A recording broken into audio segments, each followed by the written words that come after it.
इस बीच बड़ी खबर यह है कि अगले 48 घंटे में काबुल एयरपोर्ट से उड़ानें फिर शुरू हो सकती हैं। कतर और तुर्की मिलकर काबुल एयरपोर्ट को संचालित करेंगे। तालिबान ने कतर और तुर्की से काबुल एयरपोर्ट को फिर से शुरू करने को कहा है। इसके अलावा काबुल एयरपोर्ट पर तुर्की के सैनिक भी तैनात होंगे। दूसरी तरफ अमेरिका ने अपनी राजनयिक उपस्थिति को काबुल से दोहा शिफ्ट कर दिया है। अमेरिका ने कहा है कि फिलहाल हम अफगानिस्तान के साथ अपनी डिप्लोमेसी मैनेजमेंट के लिए कतर की राजधानी दोहा का ही इस्तेमाल करेंगे, लेकिन यहां दुनिया भर की फिक्र काबुल एयरपोर्ट की कुछ तस्वीरें बढ़ा रही हैं और अफगानिस्तान की आम आवाम भी इसको लेकर फिक्रमंद है।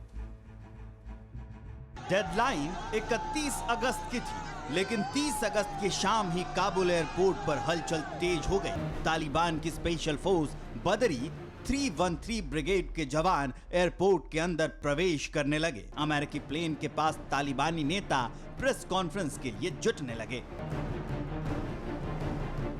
अमेरिकी डेडलाइन से करीब 24 घंटे पहले अमेरिका के आखिरी सैनिक major general Chris Donahue US plane में सवार हुए और काबुल एयरपोर्ट से आखिरी ग्लोब मास्टर ने उड़ान भरी तो तालिबानी जश्न में डूब गए। काबुल एयरपोर्ट पर तालिबानी बंदूकें गरजने लगी, जमकर आतिशबाजी होने लगी। काबुल एयरपोर्ट पर अंधाधुंध गोलीबारी से आसपास रहने वाले को ऐसा लगा कि शायद एयरपोर्ट पर एक और हमला हो गया। चारों ओर खौफ फैल गया, लेकिन जल्द ही तालिबान की तरफ से यह मैसेज दिया गया कि यह जश्न में की गई गोलीबारी है, अमेरिकियों के काबुल से जाने के बाद खुशी का इजहार है। दरअसल 30 अगस्त की दोपहर से काबुल एयरपोर्ट पर तालिबान का नियंत्रण बढ़ने लगा। शायद तालिबानियों को मालूम चल चुका था 30 अगस्त की रात ही अमेरिकी सैनिक काबुल एयरपोर्ट से लास्ट एग्जिट कर लेंगे। लिहाजा सोमवार दोपहर तक काबुल हवाई अड्डे के 3 गेट पर तालिबान के स्पेशल फोर्स बदरी 313 बटालियन का कब्जा हो गया।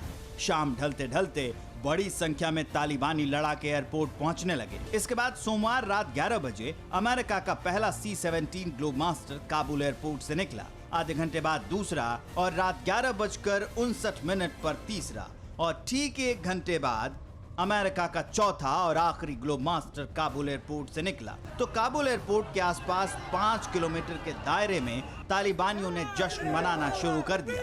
खुशी के मारे तालिबानी जमीन चूमने लगे, एक दूसरे को मुबारकबाद देने लगे, नारेबाजी करने लगे और फायरिंग कर खुशी का इजहार करने लगे। सोमवार आधी रात के बाद से ही काबुल एयरपोर्ट पर तालिबान के टॉप लीडर्स भी पहुंचने लगे और बड़ी संख्या में तालिबान के लड़ाके एयरपोर्ट के अंदर दाखिल होने लगे। जैसे जैसे रात बीतती गई, तालिबानी जश्न में डूबते गए, सड़कों पर झूमते रहे, सत्ता की खुमारी में डूब।